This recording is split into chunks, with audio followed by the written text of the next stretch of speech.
Hollywood, California, the Lux Radio Theater presents Ginger Rogers, Don Amici, and Charles Winninger in A Free Soul.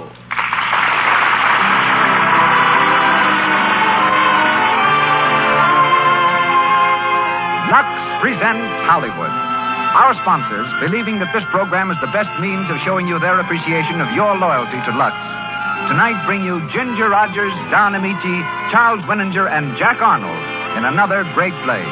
You will also hear from Mr. William A. Brady, distinguished Broadway producer, and Adrian, world-famous designer of motion picture styles. Conducting our music is Louis Silvers. And our entire presentation is under the direction of your celebrated host, ladies and gentlemen, Mr. Cecil B. DeMille.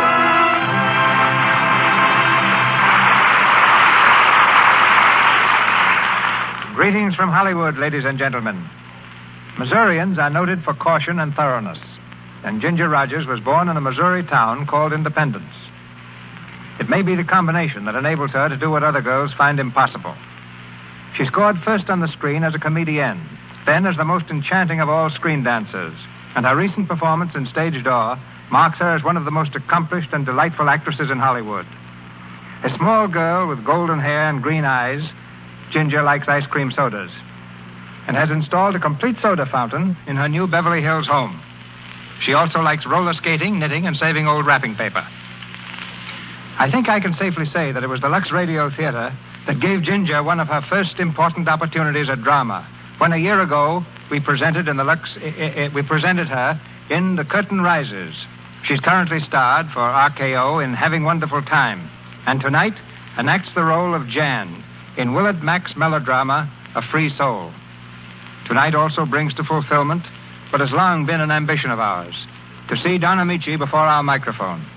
A radio favorite for several years, he's outstanding in an ever-increasing group of Hollywood stars who are coming to the screen by way of the air. We hear Don as Ace Wilfong, and we're especially happy to present as Stephen Ash, that superb character actor, as famous on the air as he is on the stage and in films, Charles Winninger. Jack Arnold is heard as Dwight Sutro. With this thumbnail introduction to our stars, let's raise the curtain and get to the play. The Lux Radio Theater presents A Free Soul, starring Ginger Rogers, Don Amici, and Charles Winninger.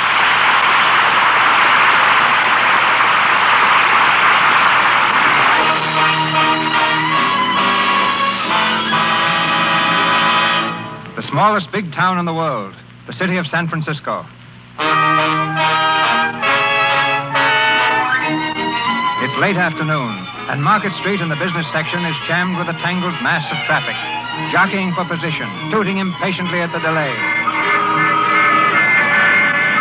Suddenly, a long blue roadster sweeps from a side street, skids recklessly beneath the nose of an oncoming truck, and rounds the corner on two screeching tires.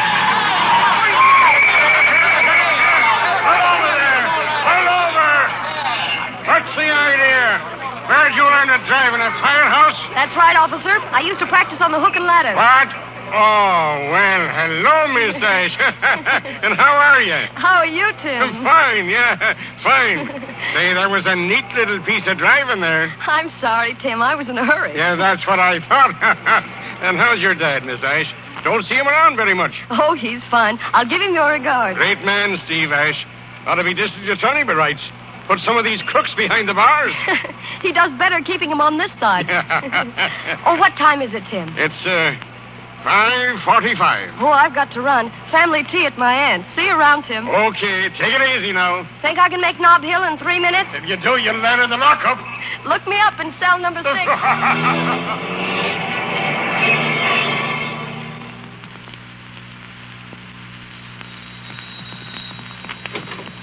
Good evening, Dean. Oh, good evening, Miss Ash. Am I terribly late? Your aunt's are waiting in the drawing room, miss. Thanks. I don't take care what you say, Stephen. It's true. Now, wait. Hello, everybody. Oh, Jan, dear. How are you, Aunt Dorothea? Evening, Aunt Grace. Good evening. Hiya, Dad. Hello, Jan. Sit down. Just talking about you. Stephen, please. Well, we were, weren't we? Oh, sounds like I was on the pan. Where's Dean? Dean! Yes, Mr. Ash? Fill this glass up, will you? It's been empty for 10 minutes. Yes. Dad, I thought this was supposed to be a tea. Now, stop. Stop picking on me. It's sundown, isn't it? Stephen, can't you even come to a family conference without requiring stimulants? My dear sister, what occasion could arise where a man's desire for stimulants would be greater than at a family conference?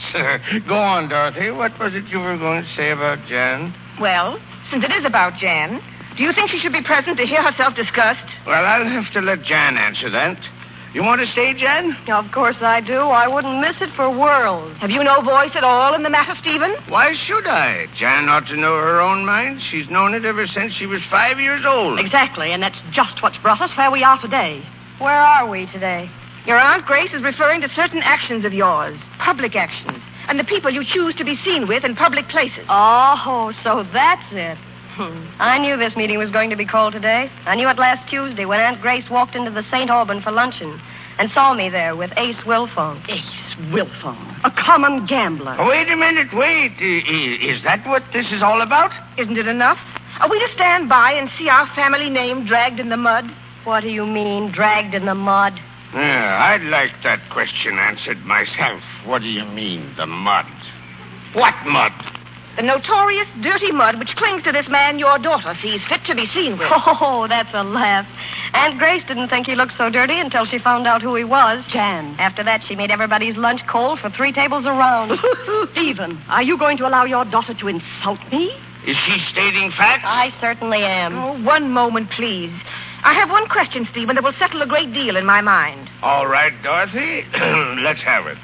Did you know that Jan knew this gambler? Wilfong? Certainly. I introduced him to her. You introduced the man to her? Of course I did. Why not? Jan has met everyone in California who was worth meeting. Every fighter, every jockey, every gambler. Oh, Stephen, do be serious. I am. Since she was old enough to be my pal, she's known everyone I ever knew, and, well, why not? Oh, what does he care about anything? If he chooses to raise a daughter with the manners of a bomb... That's enough, Aunt Grace. I've heard enough. You don't like me, you never have. That makes us even. But don't forget this. No matter how much respect my father shows his sister, that's his debt. I don't owe you anything, and I don't have to answer to you for anything. Jan, dear Jan. Oh, I'm sorry. Grace. Dorothy, I don't have to tell you what Jan has been to me all these years since her mother died. She's been my comrade, my pal. I brought her up from a baby, brought her up to face life and face it squarely. Whatever she is, I know she'll always be honest. Whatever she becomes, it'll be her own choice. But right and wrong are not going to be rubber stamped for her. If she's not strong enough to stand it, I'd rather she'd go down fighting than be a namby-pamby, cowardly, mealy-mouthed liar. Then you'll do nothing to help her in avoiding temptation? If God has given her an immortal soul, won't it survive temptation? Must it forever be hedged in with a lot of fables that our very ears sicken of? No. And if in the end it strikes us both down, Jan shall be a free soul always. And that I promise you. And I can see there's nothing more to be said. No, nothing, sis. Ladies of the jury, the defense rests. Thank heaven for that.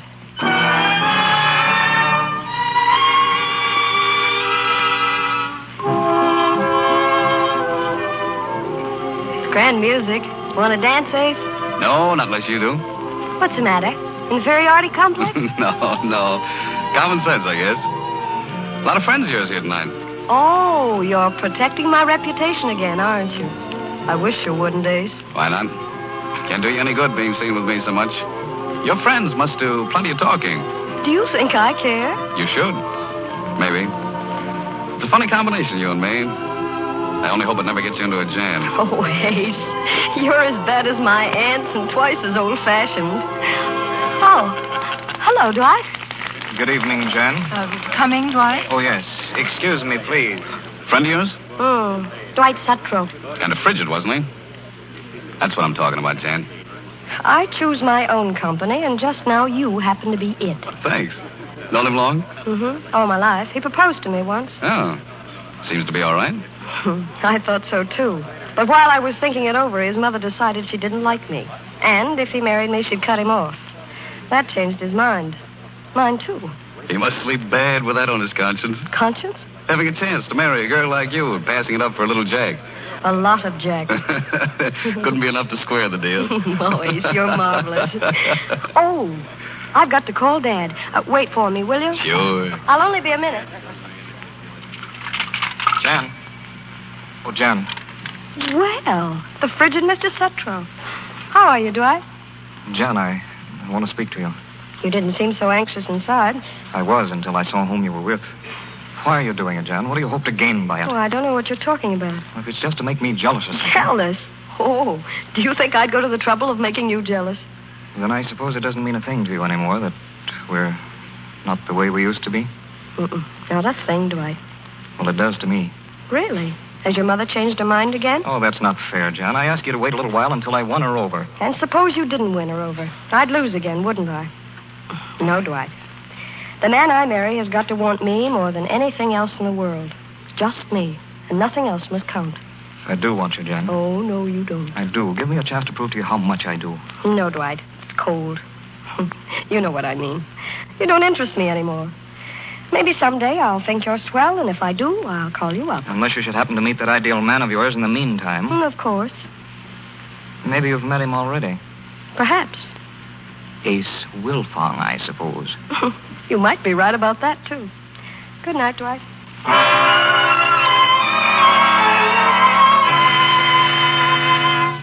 Yeah, here's the receipts for last night, boss. The takings were deposited this morning. Okay. Hey, the house is doing swell, Ace. Over $4,000 at roulette alone. And there's a crowd out there tonight fighting for the privilege of losing their dough to you. Say, we'll be swimming in it soon. Yeah. Say, look, Abe, you've known me for a long time. You saw me start this thing, you watched it grow. Yep, that's right. Am I a smart guy, Abe? Or is it just luck? I don't know. Both, I guess. Well, what I mean is, suppose I'd gone into some other racket, something on the up and up. Would it come along like this has? Or would I be walking around with holes in my pants? Hey, you ain't thinking of getting out, are you? You can't do that, Ace. I'm thinking of a lot of things. Yeah. We've been watching that here lately. We? Who's we? The boys and me. She's got you running around in circles, ain't she? Shut up, Abe. Now, listen, boss, it's for your own good. These society days, they don't tell you. You don't talk about her in this place, you get it? You or anyone else. You can spread that around with the boys. If I hear any one of them even mention her name, I'll pitch him out in his ear. Hey, boss, there's a dame here to see you. Hello, Abe. Jan, what are you... All right, Abe, beat it. Right, okay, come on, Charlie. Jan, what's the idea? Well, now, there's a nice reception. What's the matter? Women play here. You told me yourself. Well, sure, but this is no place for you, Jan. I didn't come to play. I came to see a man at his game, Ace. If he's a fighter, I like to see him train. If he's a doctor, I like to see him operate. If he's a gambler, I like to see him gamble. Well, you're not going to see me gamble. You're going home. Oh, don't be silly, Ace. I'm not doing anything wrong. It's not what you're doing. It's what people think you're doing. I do what I like. I'll always do what I like. That's my creed, Ace. Yeah? It may work now. It won't always. Why not? You'll be getting married one of these days. Do you think that would make any difference? I wouldn't marry a man who didn't know me well enough to know that if I wanted to do something, it was all right to do it. I see. Well, aren't we having a chummy little talk? We'll continue it later. Hello, tell Jack to bring the car around. I'll be right down. Listen, have the elevator waiting. Come on, Jan. Oh, you're being very masterful tonight. We'll leave by the side door. I'm not so sure I like you when you're being such a strong character, Ace. Sorry? No, here's the elevator. Well, Dad! hello, Jan. How are you, Ace? Hello, Steve. Just came up to lose a little odd change. Dad, where have you been? My dear daughter, I had hoped that was not too obvious. I've been wooing Bacchus. I suppose you know the office has been trying to reach you all day. Why? You've got to be in court tomorrow at 10 o'clock. I shall be there on the dot. Run along now, run along. Oh, where are you going? There's a game inside called poker dice, which after 20 years still intrigues me. Good night, Jan. Dad! Night, Ace. Night, Steve. He'll be all right. I'll tell Abe to look after him. You go along downstairs. I'll see you in the car. Don't be long, Ace.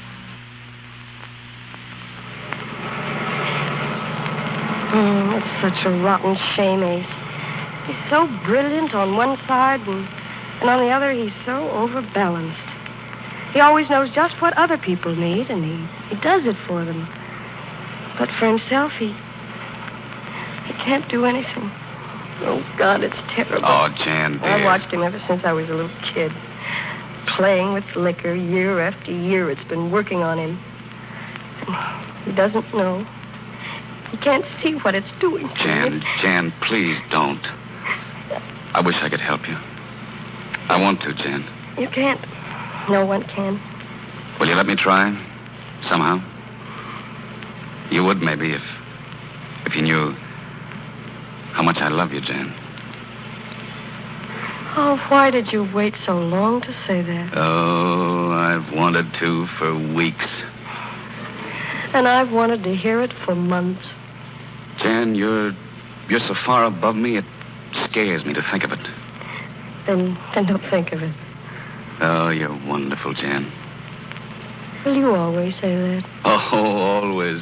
I'll take a chance on anything, but when I place a bet on you, that's a sure thing. Jan, will you marry me? Of course I will. I mean, soon. How soon? A week or so? A week? And leave Dad? Oh, he needs me, Ace, now more than ever. He'll always need you. But that's all right. We can all stick together. Live together? Why not? Oh, darling.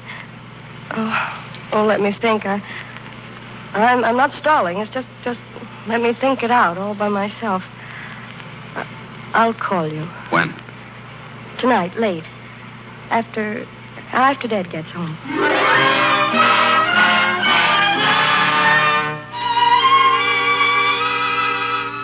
And then the gods smiled. They beamed. 250 in the hole, and I threw 5 kings. A windfall. Where's my glass? Please, Dad, don't. What? No more tonight. I want to tell you something. Something important, Dad. What could be more important than 5 kings? Dad, I'm going to marry Ace Wilfong. What's that? I'm going to marry him. Oh, Jan, you're not serious. Of course I'm serious. I love him. You know what he is, Jan? What he will always be? A gambler? Oh, we know lots of gamblers, and their wives, and prize fighters, and jockeys, and bookmakers. But I didn't expect you to marry them. Good Lord, girl, we can associate with anybody, but we don't marry them. That isn't what you taught me. You said 100 times, Jan, if you aren't ashamed of what you do, and if people see you aren't ashamed, they'll respect you. Now, haven't you said that? Oh, no matter what I said, you can't marry Ace Wilfong. Why? Don't you like Ace? Yes, as a man, I like him very much, and as a character, he interests me. But as a husband for my daughter, how can you expect me to like him? He's square. He's clean. He's brave. I believe that. And I tell you, Dad, that he loves me, and I love him. Oh, you've been in love often enough before. Then I ought to know, oughtn't I, Dad? If it were the very first time, I might be mistaken. I tell you, I know. Oh, I'll never love anyone else. Oh, Dad, please believe me. Jan. Oh, you can't do this thing, dear. You mustn't do it. Listen, I know I'm no good. I've made you suffer, and I loathe myself for it. But you're all I've got. I can't let you be unhappy, ashamed. You can't marry Ace Wilfong. You say you loathe yourself for making me suffer. Can't you see how you're making me suffer now? It's for you I'm doing it. You know I love you, Jan. I'll do better. I promise I'll do better. Dad, we're both gamblers, you and I. No more than that. We've been good gamblers with life always. Now, I want to gamble with you to the limit. Yes? I'll make you a bet, and I'll give you fair odds. I promise you I won't marry Ace Wilfong. I won't even see him. If you promise me you'll never drink again. Is it a bet? I give up the man I love because you think he's bad for me. And you give up what you love because, I know it's killing you. Is it a bet, Dad? It's a bet, Jan. Thanks, Dad. The defense rests. Good night, Dad. Good night. Well, if you don't mind, I'd like to be alone. Oh, sure. I know. Sure, honey.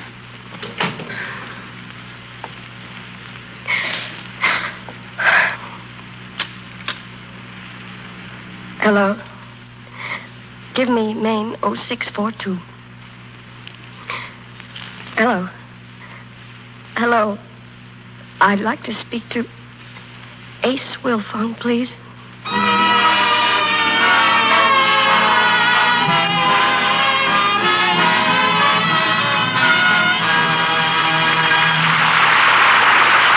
We will bring you Act 2 of A Free Soul in just a moment. In the meantime, we switch our scene to Hollywood, to a shop on Sunset Boulevard out near the city limits of Beverly Hills. Inside the shop, a young lady, very much talked of in Hollywood today, is looking over some clothes. A salesgirl is helping her. Oh, I think it's so wonderful you're getting that part. I read about you this morning. Why, you're famous. Thank you. It is wonderful. But really, all I have time to think about is getting ready to go on location. I have practically no warm clothes. What about sweaters? Let me show you some of our new cashmeres. They're really lovely. Oh, I adore that one. It's so marvelously soft and light. And it fits so nicely, too. Yes, if it would only stay just as nice. Oh, but it will if it's washed right. Here are the directions right on the tag. Use cool water and Lux Flakes. Would you wash a sweater like that? Oh, yes. Washing is good for wool, provided you use Lux. Sweaters shouldn't be rubbed with a cake soap. They may shrink right up and get stiff and harsh. I know Marie uses Lux for my lingerie and stockings. Well, if she'll just stick to Lux for sweaters, too, she'll keep the colors nice and the fit perfect. You see, there's no rubbing with Lux Flakes. And it hasn't any harmful alkali in it either, the way some soaps have. Anything safe in plain water is safe in Lux Flakes, you know. All right, I'll take it. And just so I don't forget, I'll stick a memo in my purse. Marie, take along plenty of big boxes of Lux. Now let's look at coats. We return now to Mr. DeMille and our play. We resume A Free Soul, starring Ginger Rogers, Charles Winninger, and Don Amici.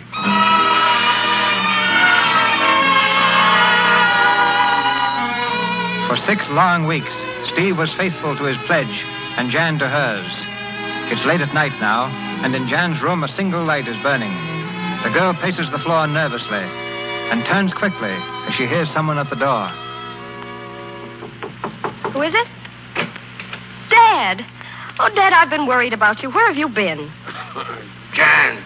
Oh, Dad. Oh, Dad. Oh, I'm sorry, Oh, Jan. you've broken your pledge. You promised. I know that, but that's why I came up here. You know what you said. You know what I said. You know what we agreed, Dad. I know. I'm going to marry him. You've broken your part of the bargain. You can't stop me now. I'm licked, Jan. It's licked me, but I tried. Oh, I tried. Dad.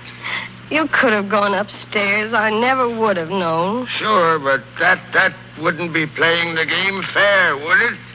Oh, Dad. Paper here, read all about it. Paper. Here it is, darling, on the front page, too. Jan asked to wed Ace Wilfong. Looks like we were right, honey. It's the combination. Jan asked to wed Ace Wilfong. Anything wrong, Dwight? Oh, no, not a thing. It's swell with me. Paper, Mr. Ash? All right, go out, please. Jan asked to wed Ace Wilfong. Oh.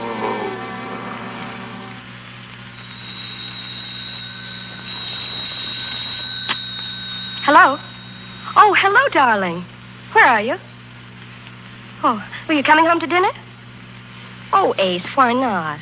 Well, I know it's business, darling, but it's ages since I've seen you. Well, not since last night, Ace. Oh, please. Well, but I've invited some people over. Oh, I see.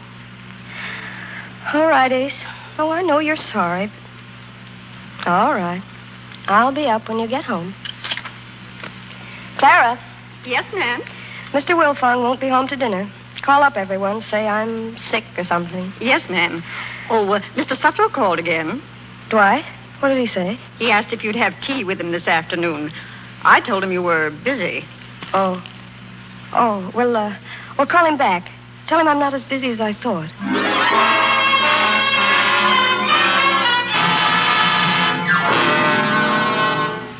200. There you are. Sure that's enough, Steve? Sure, I'll have this back to you in a couple of days, Ace. And the other, too. Things haven't been so hot here lately, but they'll be picking up. Oh, forget it. You seen anything of Jan? Jan's a little disappointed in me these days. What do you mean? Well, she kind of guessed I was making a few loans from you and kind of got her pride. Why should it? It's all in the family. She sees it a little differently, Ace. She sees it as a man taking money from the fella he didn't want his daughter to marry. Oh. You didn't know that, did you? That I didn't want her to marry you. Oh, I guess I did. I wasn't sure why, though. Well, you understand horses, Ace, don't you? Yeah, some. Well, humans are the same. It was the blood. I didn't want to cross it. You figured my breeding wasn't right, hmm? Well, what I meant was I knew her strain, and I didn't know yours. Can't man be a thoroughbred unless he's got a name they know for 1,000 years? Sure he can. And you're proving that to me every day, proving I was wrong. I'm not talking about the money either. You know that. Oh, forget that. But you were right, too, in a way. I mean, if I was bred right, your strain, I know more about things. I wouldn't have to ask about something that's been on my mind for a long time. Well, let's hear it. Now, this isn't a squawk, Steve. I just want you to put me right. Well? Is it okay, now that Jan's my wife, is it supposed to be correct for her to let guys who knew her before she was married keep on hanging around? Does she? Well, is it all right? Yes, it's all right. Why not? But she's my wife. Has she done anything not worthy of a wife? She goes out riding with this guy. Well, because she married you, should that keep her from motoring on a nice day in nice company? He is a nice company. I met him. He's a rat. I think you know what I'm talking about. Well, I wouldn't let it worry me. Jan's the skipper of her own boat. She must know what she's doing. Yeah? I hope so.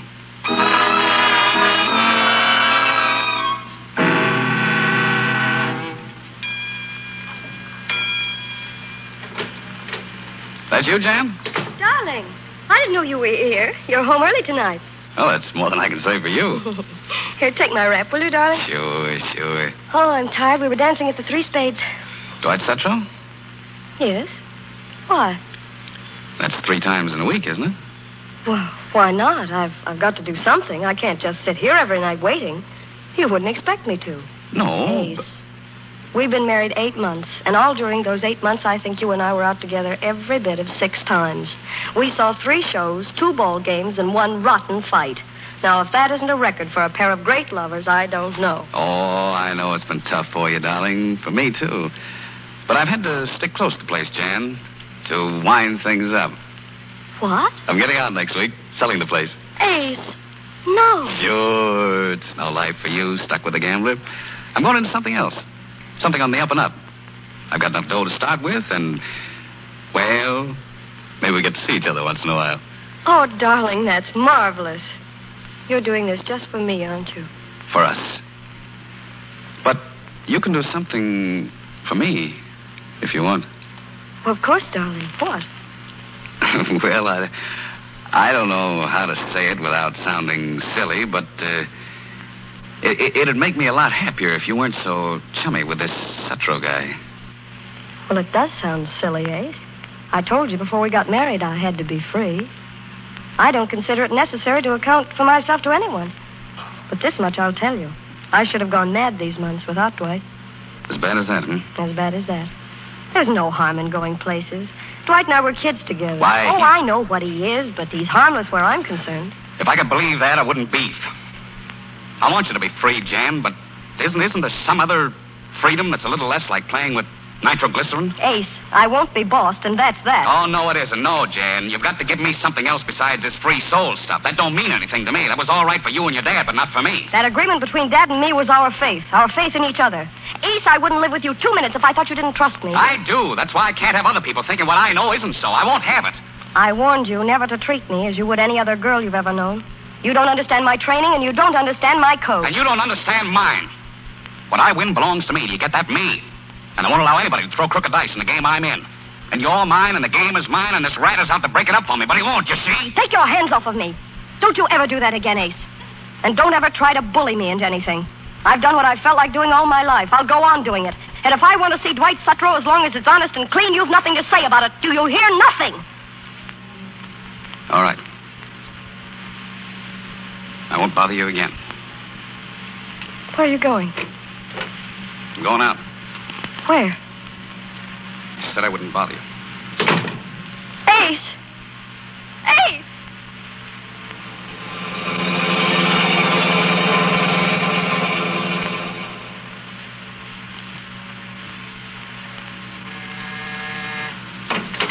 Hello, Sutro.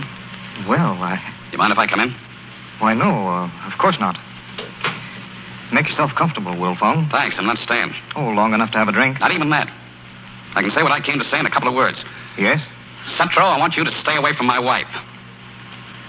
I haven't wanted to say that. You forced my hand. But stay away from it, you hear? I hear, yes. And you will or else. You don't know much about men like me, but maybe you can figure out what I mean by that. Well? I'll see your wife just as often as she'll allow me to see her. It's entirely her affair. And mine. She's married to me. That, I should say, is her misfortune. But she's entitled to some happiness. And if she favors the company of a man of her own world, then I shall do my best to be that company. And just what can you do about it? I can do this about it. If you ever go near my wife again, I'll kill you. Remember that.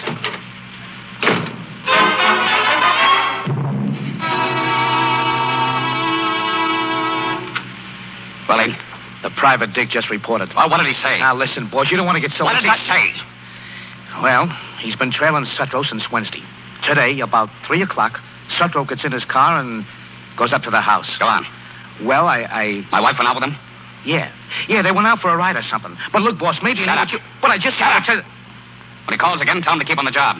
I want to know every move Sutro makes. You get it? I got it.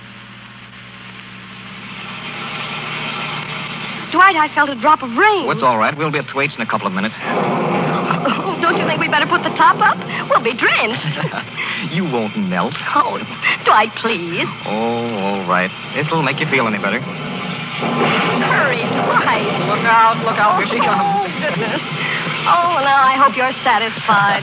I'm sorry, Jan. Look at my dress. I can't go to Thwaites looking like this. Come on. We'll go and get dried out. Where are we going? My place. It's only a minute. Hold tight.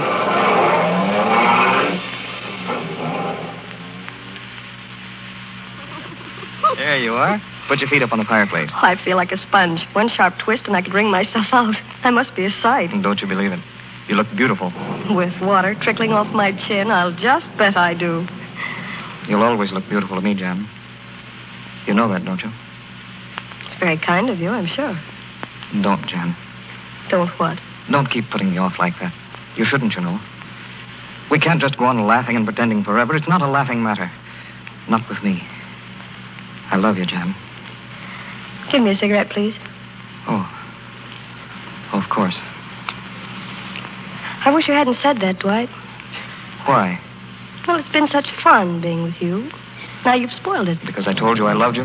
That's not the first time I've said it. It's the first time since I've been married to Ace. I'd like to believe it's the last. It isn't. I'll never stop telling you. Then I'm sorry for you. And sorry for our friendship.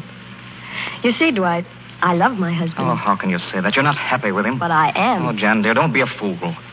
I thought you were above petty little conventionalities. He's not your kind, Jan. And you are, I suppose? I love you. I could make you happy.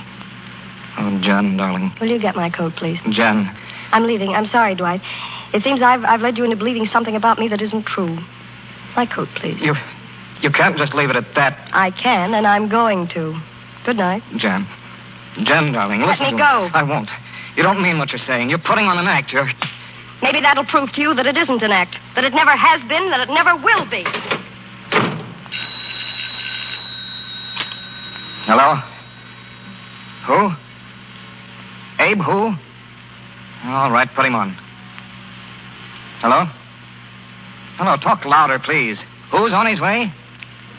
Oh, I can't hear you. Will you please tell me what you're talking about? All right, Sutro, where is she? May I ask what you're doing here and what you mean by Don't breaking give me in? that. Where is she? She was here a minute ago. You're mad. Oh, no, I'm not. I've had you followed for a week. You brought her here. Now, where is she? Get out of here. I warned you, Sutro. You wouldn't listen to me. I warned you. Stay away from me. Stay away. Don't reach for a gun, Sutro. Don't reach for a gun or I'll let you have it. What I'm going to do to you, I can do with my own 2 hands. You let go of me. Get away from that drawer.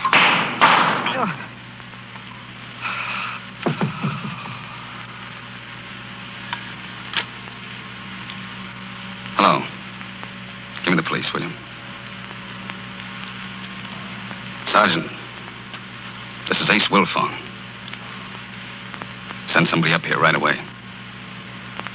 I've just killed a man.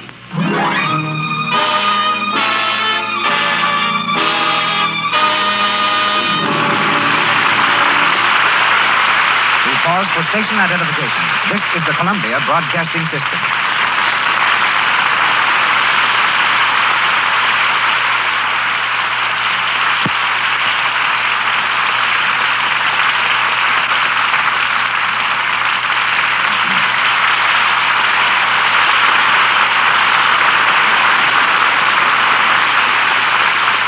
One of the greatest producers the American stage has ever known, William A. Brady, would be a most welcome guest on any program of the Lux Radio Theater. His presence tonight, between the acts of our play, is doubly appropriate, for he not only brought A Free Soul to Broadway, but during its run there, enacted the role of Stephen Ash. His countless other hits include such immortals as Way Down East and Trilby. Husband of Grace George and father of Alice Brady, Mr. Brady's life reads like the history of the theater. One of the giants of the sporting world, too. He revolutionized boxing during the years that he managed the famous champion, Gentleman Jim Corbett. On the stage, his champions included David Warfield, Catherine Cornell, Helen Hayes, Mary Nash, Henry Hull, and Douglas Fairbanks. The Lux Radio Theater extends its stage to New York City and brings you William A. Brady. Thank you, Mr. DeMille. It's the privilege of a young man to look forward and an old man to look back. I've been close to the theater since the days of Edwin Booth. I've seen motion pictures grow from nothing at all into an international pastime. And radio, from a howling, static-filled discord to its statue of perfection, exemplified by the Lux Radio Theater, the sponsors of which, by the way, deserve tremendous credit for the part that they have taken in the present rejuvenation of the American theater. In my youth, variety was the spice of life. For example, some 30 years ago, I managed a heavyweight championship fight on one night and presented Robert B. Mantell in his first performance of King Lear on the following night. People often ask me, what was my proudest moment? Well, it was at the time that I made Helen Hayes a star, or discovered Douglas Fairbanks, or the night when Corbett knocked out the mighty John L. Sullivan. It could be any of these, but down in my heart I still feel the thrill, never since duplicated, that came to me as a skinny, ragged little boy.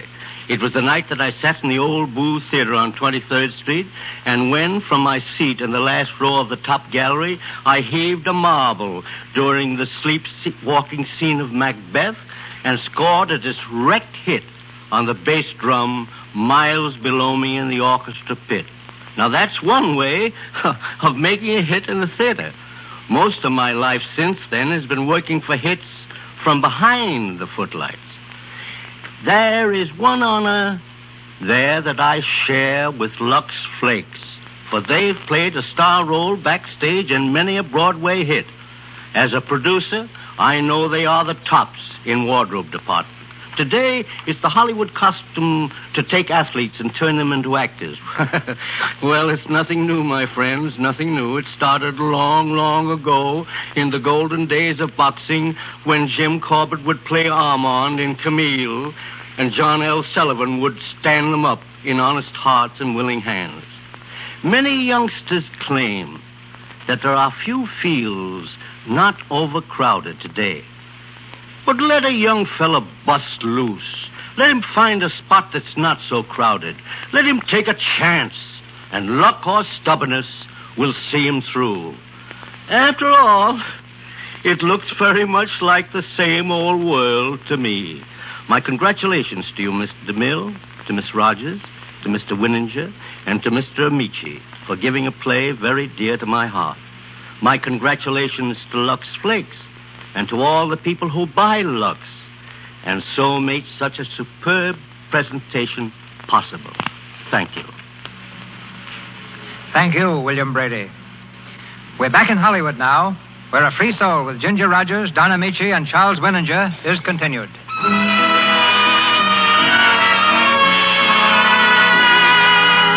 It's early the next morning. In his cell in the city jail, Ace is seated on the edge of an iron cot, his shoulders drooping, his head in his hands.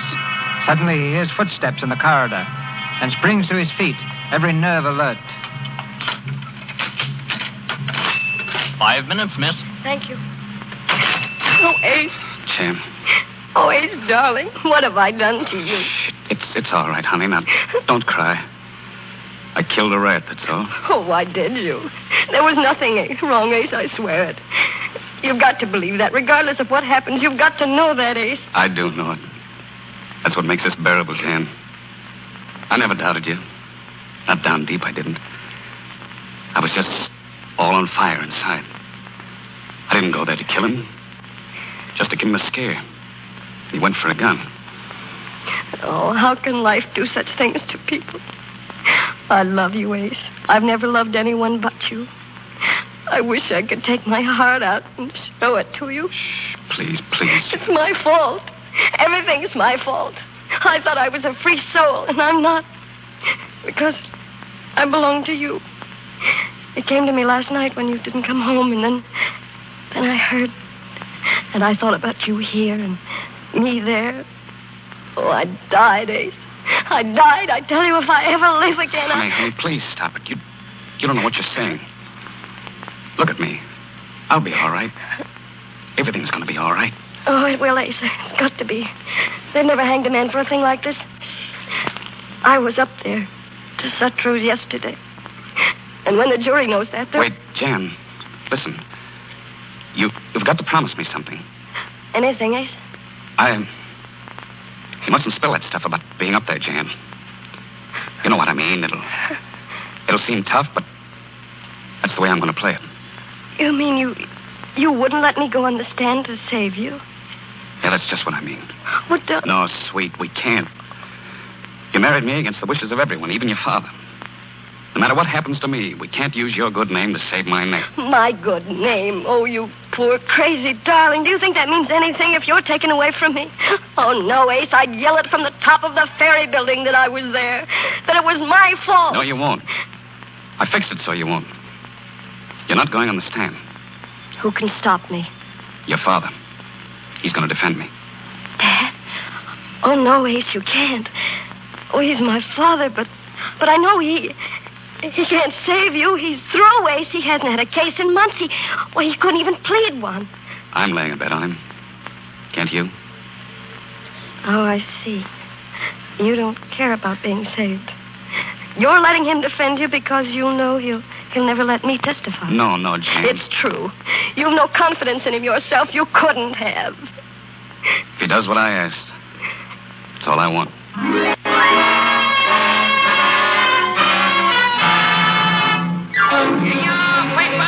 Wilfong goes to trial. Jury panel. Wilfong goes to trial.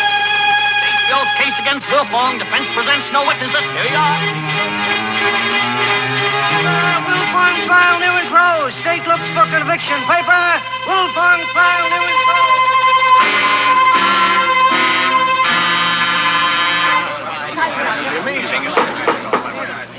And when you arrived, officer, you say Dwight Suttrow was already dead. That's right. And Wilfong was standing by the window looking out. Mm-hmm. And what happened then? Well, he handed me the gun and he said, "Here's the gun that killed him. It's mine. I did it." Thank you. Your witness, Mr. Ash.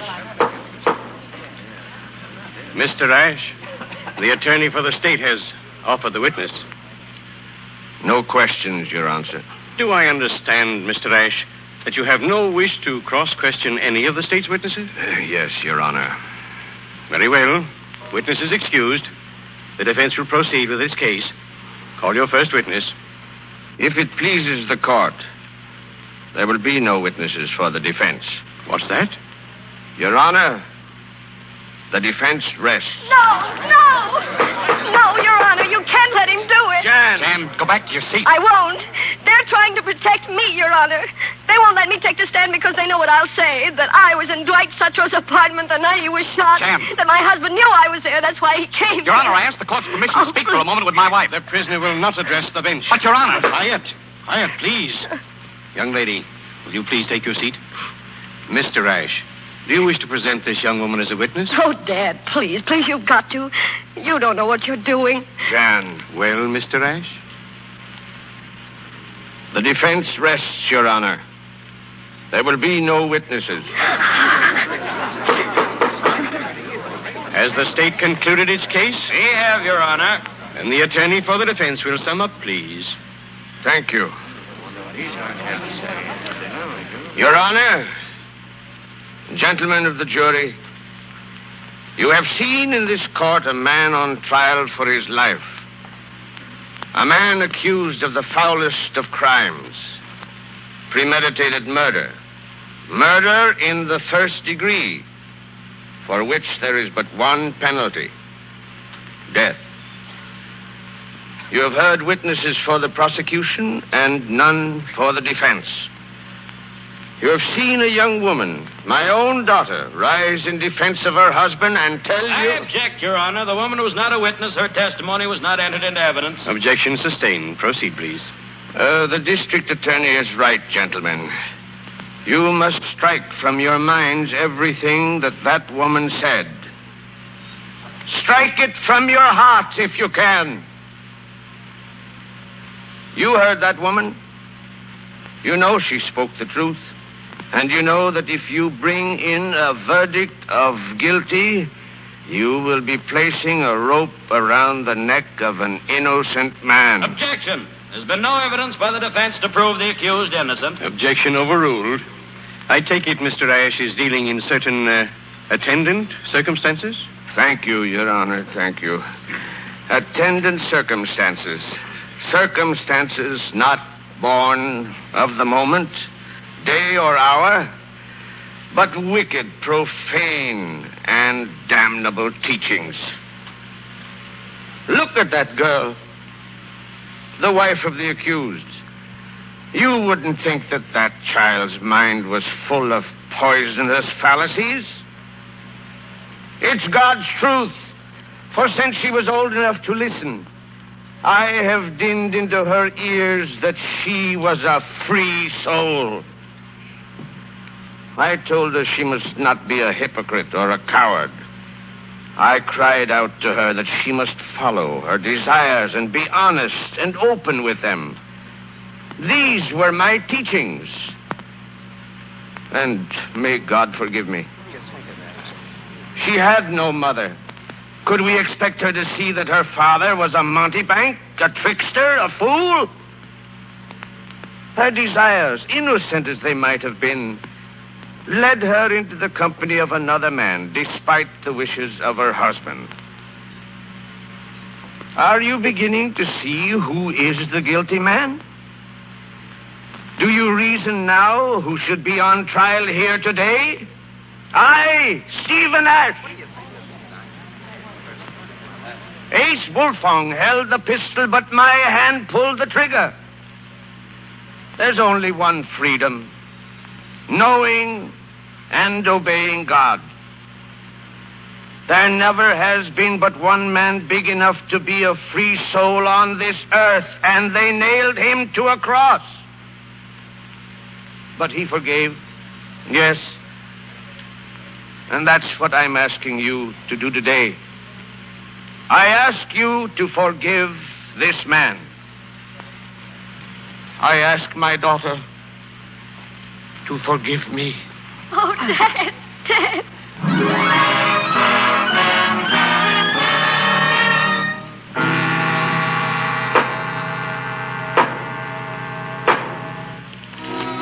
Gentlemen of the jury, have you reached a decision? We have. We find the defendant not guilty.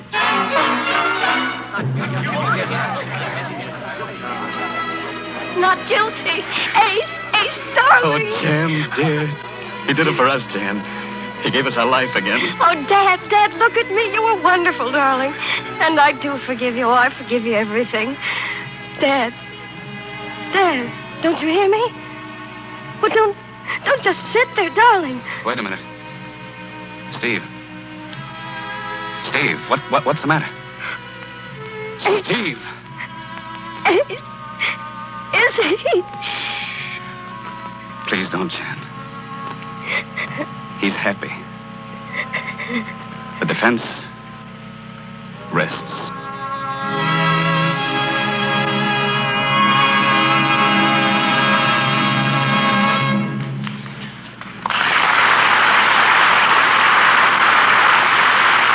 So we take leave of a free soul.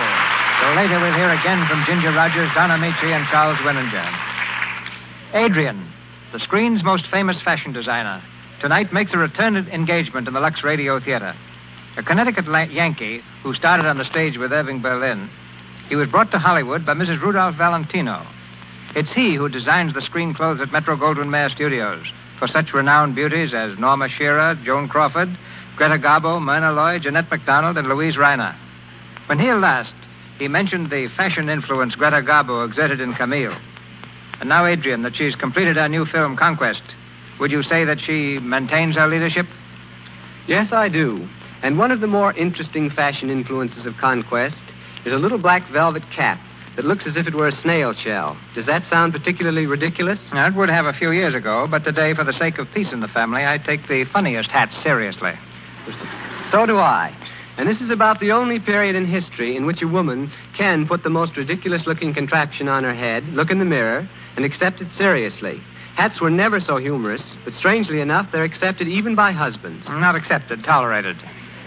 My own feeling about extraordinary hats is that they're far more interesting than humorous. An unusual hat, carefully selected, brings out a woman's personality. She becomes an individual instead of a conventional type. Getting back to Garbo, she's a very important style influence simply because she's not at all interested in style. Therefore, I can design anything that I think will look well on her, and if she agrees about it, she'll wear it regardless of fashion, and it will usually start a new trend. Most women don't want to start a new trend. They want to play follow the leader. Right. The majority are very antagonistic to a new fashion.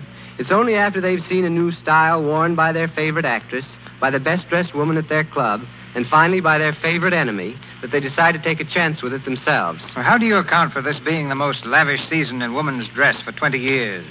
Is it an indication of good times? Well, on the contrary, a lavishness in dress, a willingness to indulge in unusual ideas, are always apparent when the world seems on the edge of something momentous. How accurate this barometer is, I can't say, but whenever international affairs are unsettled, extravagance in fashions will blossom forth amazingly. There's another reason, too, which I hope is truer. It's the fact that today the old law of what they're wearing no longer exists. Most women are at last dressing according to what happens to become them best as individuals. Well, from all I hear, Adrian, Miss Garbo's new picture is going to be one of Hollywood's greatest. What can you tell us about it? Well, if for no other reason, Conquest is a great picture because while it's a story of Napoleon, played by Charles Boyer, never in the entire picture does Napoleon put his hand inside of his coat. The reason is quite unromantic. We found that Napoleon suffered from dyspepsia, and the only time he struck that so-called characteristic pose was when he had a stomachache. Thousands of costumes were made for Conquest, and thanks to Lux Flakes, they remained perfect through the weeks of production and look as new today as when they were created.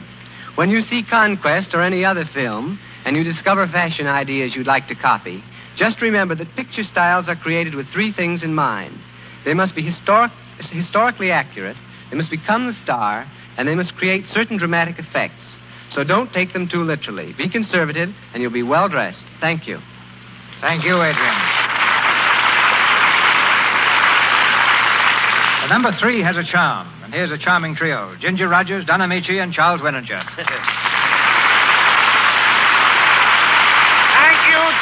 Thank you. And as the old-timer here, CB, I want to say what a pleasure it's been playing tonight with two of the greatest youngsters in pictures. I'd include you, Charlie, and make it three of the greatest youngsters. Oh, thank you. But it was only a very short time ago that Ginger was starting her career on a musical stage, and Don was just another unknown radio actor. This gives me a chance, Charlie, to ask a question I'm sure is in the minds of many in our audience.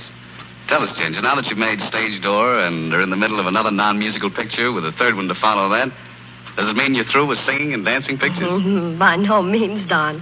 What I want is variety. And now that I've had it, I'm looking forward to doing a musical again. This has been a very happy year for me, and I only hope it has been equally happy for all of our listeners. And there's only one more thing I want to say. The last time I was here, CB, I said that all I did in Hollywood was play Papa. Well, just let me be Papa to Ginger and you, Don, and I'll never complain again. Thanks, Charlie. And now, good night, Mr. DeMille. Good night to you three youngsters. Mr. DeMille returns shortly with exciting news of next week's playing stars. Our cast tonight included Claire Whitney as Dorothea, Myra Marsh as Grace, Edward Marr as Abe, Eddie Kane as Charlie, Lou Merrill as District Attorney, Norman Field as Judge, James Eagles as Officer, Justina Wayne as the Maid, Sally Creighton as Secretary, Frank Nelson as Foreman, and Ken Chevelle as a newsboy.